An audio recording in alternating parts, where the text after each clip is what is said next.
Assalamualaikum warahmatullahi wabarakatuh. Alhamdulillah, pemirsa apa kabarnya? Semoga baik-baik saja dan selalu diberkahi oleh Allah Subhanahu wa taala. Amin.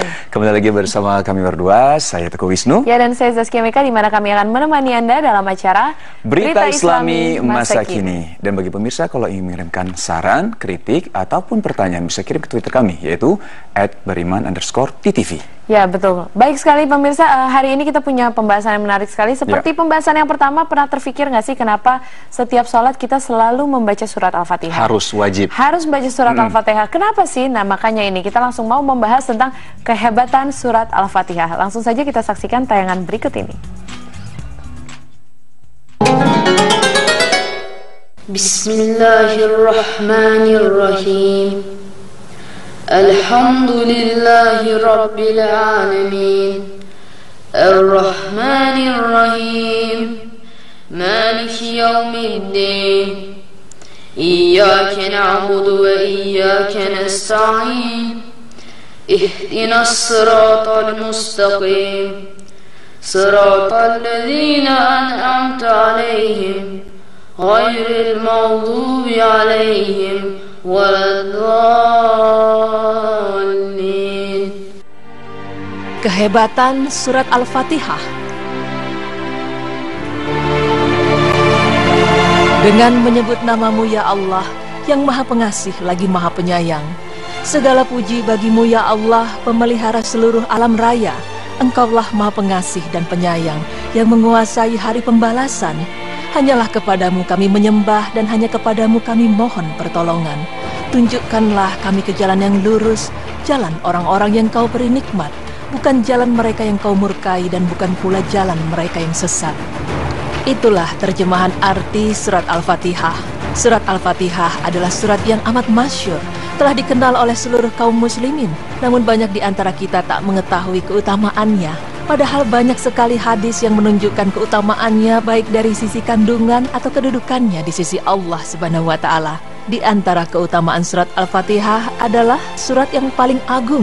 Orang yang membaca Al-Fatihah akan mendapatkan balasan pahala yang besar di sisi Allah. Terlebih lagi jika ia membacanya dengan ikhlas dan memahami maknanya. Abu Sa'id bin Al-Mu'alla berkata bahwa Rasulullah Shallallahu Alaihi Wasallam pernah bersabda kepadanya, apakah Abu Sa'id mau diajarkan surat yang paling agung dalam Al-Quran sebelum ia keluar dari masjid? Beliau pun memegang tangan Abu Sa'id tatkala mereka hendak keluar masjid. Lalu Rasulullah melanjutkan sabdanya dengan berulang-ulang kali mengatakan, Alhamdulillahirabbil alamin. Dia, surat Al-Fatihah, adalah 7 ayat yang berulang-ulang dan Al-Quran Al-Azim yang diberikan kepadaku. Hadis riwayat Al-Bukhari dalam sahihnya 4720, Abu Daud dalam sunannya 1458, dan An-Nasa'i dalam sunannya 913.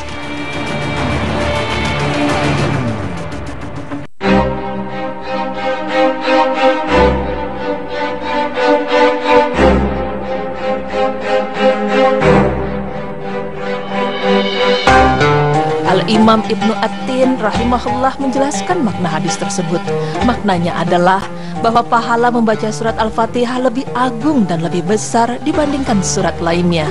Surat Al-Fatihah merupakan surat terbaik karena ia mengandung tauhid, ittiba atau mengikuti sunnah, adab berdoa, al-wala wal-bara, keimanan terhadap perkara gaib dan lainnya. Dalam hadis riwayat Ahmad Al-Musnad 477, Ibnu Jabir berkata, aku tiba kepada Rasulullah Shallallahu Alaihi Wasallam. Sedang beliau mengalirkan air, aku berkata, Assalamualaikum wahai Rasulullah. Maka beliau tak menjawab salamku sebanyak 3 kali. Kemudian Rasulullah Shallallahu Alaihi Wasallam berjalan, sedang aku berada di belakangnya sampai beliau masuk ke kemahnya. Dan aku masuk ke masjid sambil duduk dalam keadaan bersedih. Maka keluarlah Rasulullah Shallallahu Alaihi Wasallam menemuiku, sedang beliau telah bersuci seraya bersabda, Alaikassalam warahmatullah, sebanyak 3 kali. Kemudian beliau bersabda, wahai Abdullah bin Jabir, maukah kukabarkan kepadamu tentang sebaik-baik surat di dalam Al-Quran? Aku katakan, mau ya Rasulullah. Beliau bersabda, Bacalah surat Alhamdulillahirabbil alamin, yakni surat Al-Fatihah sampai engkau menyelesaikannya. Surat Al-Fatihah dinamai oleh Allah dengan Al-Quran Al-Azim. Padahal Al-Quran Al-Azim bukan hanya Al-Fatihah, masih ada surat-surat lain yang berjumlah 113. Namun Allah Subhanahu wa Ta'ala menamainya demikian karena kandungan Al-Fatihah meliput segala perkara yang dikandung oleh Al-Quran Al-Azim secara global. Wallahu a'lam bishawab. Rasulullah Shallallahu Alaihi Wasallam bersabda, Ummul Quran yakni Al-Fatihah adalah 7 ayat yang berulang-ulang, dan Al-Quran Al-Azim. Hadis riwayat Al-Bukhari dalam sahihnya 4427, Abu Daud dalam sunannya 1457, dan At-Tirmizi dalam sunannya 3124. Rabbil Alamin Ar-Rahmanir Rahim Maliki Yaumiddin Iyyaka na'budu wa iyyaka nasta'in. Al-Quran seluruhnya bisa digunakan dalam meruqyah. Namun secara khusus Al-Fatihah pernah dipergunakan oleh para sahabat dalam meruqyah sebagian orang yang tergigit kalajengking. Dengan berkat pertolongan Allah, orang yang digigit kalajengking tersebut sembuh saat itu juga. Sekarang kita dengarkan kisahnya dari sahabat Abu Sa'id Al-Khudri yang tertera dalam hadis riwayat Al-Bukhari 2156 dan Muslim 2201. Beliau berkata bahwa ada beberapa orang dari kalangan sahabat Nabi Sallallahu Alaihi Wasallam pernah berangkat dalam suatu perjalanan yang mereka lakukan. Sampai mereka singgah pada suatu perkampungan Arab, beberapa orang dari sahabat Nabi pun meminta jamuan kepada mereka, tapi mereka enggan untuk menjamu para sahabat. Akhirnya pemimpin suku itu digigit kalajengking. Orang-orang kampung itu telah mengusahakan segala sesuatu untuknya, namun semua itu tidak bermanfaat baginya. Sebagian di antara mereka berkata, bagaimana kalau kalian mendatangi rombongan para sahabat yang telah singgah? Barangkali ada sesuatu yakni obat di antara mereka. Orang-orang itu pun mendatangi para sahabat seraya berkata, wahai para rombongan, sesungguhnya pemimpin kami tersengat dan kami telah melakukan segala usaha, tapi tidak memberikan manfaat kepadanya. Apakah ada sesuatu atau obat pada seorang di antara kalian? Sebagian sahabat berkata, ya ada. Demi Allah, sesungguhnya aku bisa meruqyah. Tapi demi Allah, kami telah meminta jamuan kepada kalian, namun kalian tak mau menjamu kami. Maka aku pun tak mau meruqyah kalian sampai kalian mau memberikan gaji kepada kami. Mereka pun menyetujui para sahabat dengan gaji berupa beberapa ekor kambing. Lalu seorang sahabat pergi untuk meruqyah mereka sambil memercikkan air kepada pimpinan suku tersebut dan membaca Alhamdulillahirabbil alamin, yakni Al-Fatihah. Tiba-tiba seakan-akan orang itu terlepas dari ikatan, maka mulailah ia berjalan dan sama sekali tak ada lagi penyakit padanya. Satu lagi di antara keutamaan surat Al-Fatihah, ia disebut dengan cahaya, karena di dalamnya terdapat petunjuk bagi seorang muslim dalam semua urusannya. Jika kita mengkaji Al-Fatihah secara mendalam, maka kita akan mendapat banyak faedah dan petunjuk. Oleh karena itu, sebagian ulama telah menulis kitab khusus menafsirkan Al-Fatihah dan mengeluarkan mutiara hikmahnya yang berisi pelita yang menerangi kehidupan kita. Dalam hadis riwayat Muslim 806 dan An-Nasa'i 912, Ibnu Abbas berkata, tatkala Jibril duduk di sisi Nabi Shallallahu Alaihi Wasallam, maka ia mendengarkan suara seperti suara pintu saat terbuka dari atasnya. Maka ia Jibril mengangkat kepalanya seraya berkata, ini adalah pintu di langit yang baru dibuka pada hari ini. Belum pernah terbuka sama sekali, kecuali pada hari ini. Lalu turunlah dari pintu itu seorang malaikat seraya Jibril berkata, ini adalah malaikat yang turun ke bumi. Ia sama sekali belum pernah turun kecuali pada hari ini. Malaikat itu pun memberi salam seraya berkata, bergembiralah dengan 2 cahaya yang diberikan kepadamu. Belum pernah diberikan kepada seorang nabi sebelummu, yaitu Fatihatul Kitab dan ayat-ayat penutup surat Al-Baqarah. Tidaklah engkau membaca sebuah huruf dari keduanya kecuali engkau akan diberi. Yang terakhir, yang tentunya kita semua telah ketahui dan tentu pula sudah sering kita amalkan adalah surat Al-Fatihah merupakan kewajiban bagi setiap orang yang mengerjakan salat, baik ia imam, makmum, ataupun munfarid atau salat sendiri.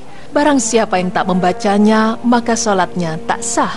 Nabi Sallallahu Alaihi Wasallam bersabda, barang siapa yang melakukan salat sedang ia tak membaca Ummul Quran Al-Fatihah di dalamnya, maka sholatnya kurang 3 kali, tidak sempurna.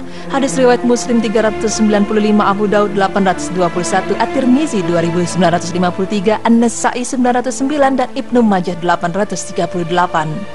Lalu bagaimana jika kita sedang sholat berjamaah dan posisi kita sebagai makmum? Apakah kita juga dikenakan keharusan membaca Al-Fatihah, atau cukupkah imam saja yang membaca surat Al-Fatihah? Mengenai hal ini, ternyata Rasulullah SAW pun telah berpesan kepada kita agar membacanya secara pelan-pelan untuk diri kita sendiri. Rasulullah SAW bersabda, Allah Ta'ala berfirman yang artinya, Aku telah membagi salat yakni Al-Fatihah antara aku dengan hambaku setengah, dan hambaku akan mendapatkan sesuatu yang ia minta. Hadis riwayat Muslim 395, Abu Daud 821, At-Tirmizi 2953, An-Nasa'i 909, dan Ibnu Majah 838. Inilah beberapa di antara keutamaan Al-Fatihah. Kami sajikan bagi para khatib, da'i, penuntut ilmu, dan seluruh kaum muslimin agar mereka tahu dan mengamalkan hadis-hadis sahih ini dan menyebarkannya tanpa berpegang lagi dengan hadis-hadis lemah dan palsu tentang fadilah Al-Fatihah. Dan semoga kita termasuk dari golongan orang-orang yang ditunjukkan siratal mustaqim, yaitu orang-orang yang diberikan petunjuk akan jalan yang lurus. Ya Allah, perkenankanlah doa kami. Amin ya rabbal alamin.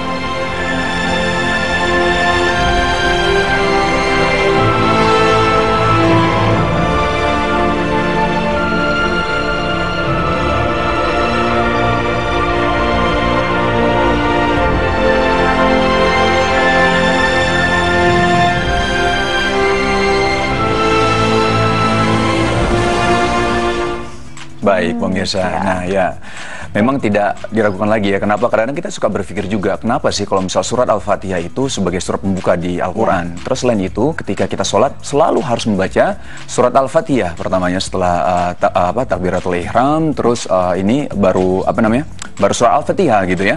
Nah, kalau misalnya nggak baca surat Al-Fatihah di dalam satu sholat itu dianggap tidak sholat. Iya, tadi dibilang bahwa kita kalau tidak membaca surat Al-Fatihah ketika sholat itu dianggap kurang 3 kali atau tidak sempurna. Benar. Dan di luar itu juga ternyata surat Al-Fatihah juga bisa menjadi ruqyah, menjadi obat buat orang yang terkena penyakit. Tadi ada contohnya orang terkena kalajengking, ya. Dan buat ruqyah juga itu ternyata bisa, subhanallah. Masya Allah, luar biasa sekali. Memang ternyata keutamaan dari surat Al-Fatihah begitu luar biasa. Yap, betul sekali.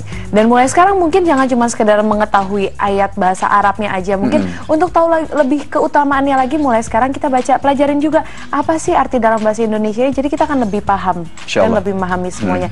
Baik pemirsa, setelah ini karena lagi musim haji ini kita mau bahas tentang ciri-ciri untuk mendapatkan haji yang mabrur.